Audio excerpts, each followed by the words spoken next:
تصعيد خطير بين مالي والجزائر بعد إسقاط طائرة مسيرة قتالية.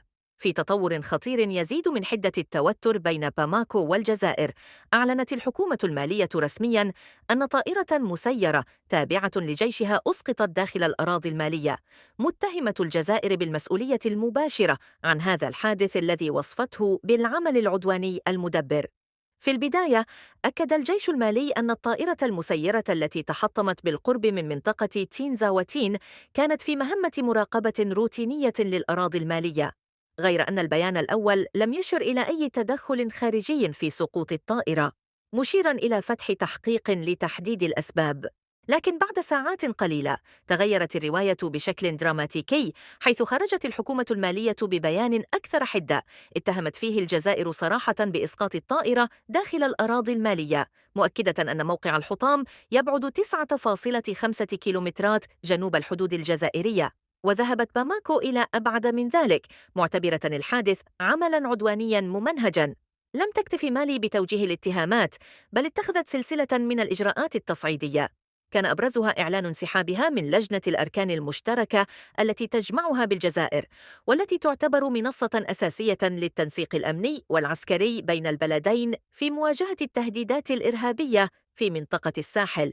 وفي خطوة تعكس حجم التوتر المتصاعد، قامت مالي أيضاً باستدعاء سفيرها من الجزائر للتشاور، في مؤشر على دخول الأزمة منعطفاً خطيراً قد يؤثر على العلاقات الثنائية بين البلدين.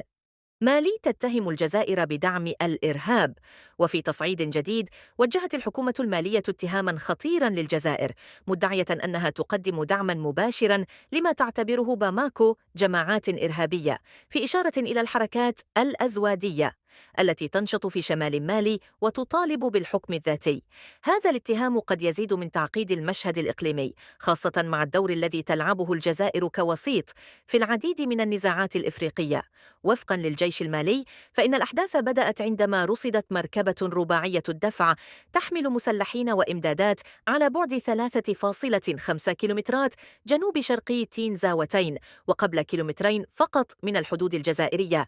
هذا التحرك أثار الشكوك لدى السلطات المالية، خاصة مع تصاعد التوترات الأمنية في المنطقة.